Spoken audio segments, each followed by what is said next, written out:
you're off doing the Teardrops, and it was a desperate thing. How the fuck do we get? Yeah, it was a real pressure to get the Bunnymen inside the top 40. So the first thing was that EP, Shine So Hard, done, that got them in, and then Back of Love. But then it's the Cutter, where, as you know, I went behind the back and got you in to help, give it the dramatic midsection. To give it the middle 8.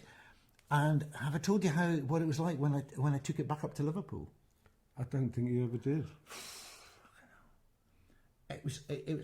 I was always slightly amazed he got away with it. Okay, this is. It's their biggest hit in terms of sheer chart numbers. Yeah, I think know. it got to number 7. I know. Higher than The Killing Moon. Yeah, I said, well, I'm not going to go and fucking play it to them, because I knew we'd gone into, what was the studio called off Wardour Street? Trident, where a certain singer-songwriter had recorded David Bowie. Yeah, Or Bowie. We're not really sure. I took it up, and Rob Dickens agreed he'd come up to Liverpool. He had a cassette player, little, before thingies, and he played it to each of them in turn. So on the headphones. On the headphones. So they didn't hear what a political. I didn't even realise what he was doing, but it's a real political move. So he played it to them, and Matt really liked it, and Will was last. Will put it on, listen to it. It gets to the middle 8, your bit, and he takes it off and walks out. Doesn't say a thing, and that's it. I thought, that's the end of the band. Will and I can joke about it now, but I thought, that's it.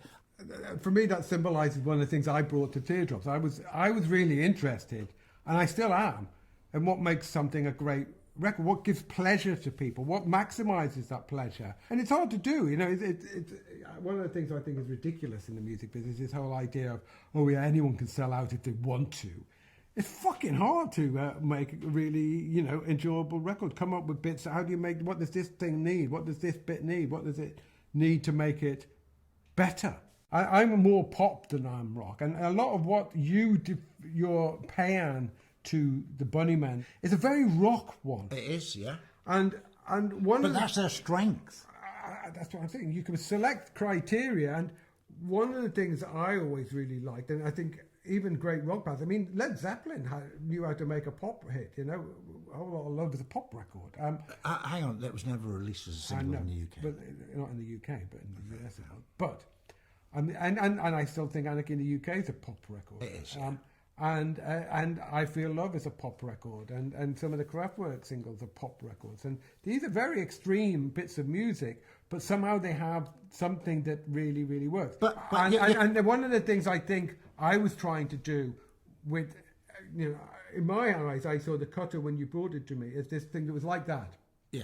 And it didn't have a dynamic range, and what it really needed was a climax moment. Of course it did. Of course it did. And it also gave it size, and suddenly it became epic in that middle section. And it also made the rest of it seem grander for just being less grand and hitting that big thing. So there was that, and also it was the release, it was the orgasm of the song. Absolutely. And I was always trying to do that to the Teardrops, but sometimes it didn't work, and sometimes it was disjointed, and I wasn't that good enough at doing it to fix everything. The Teardrop Explodes failed for different reasons. Reasons like, from your side, for not being able to come up with proper hit singles afterwards.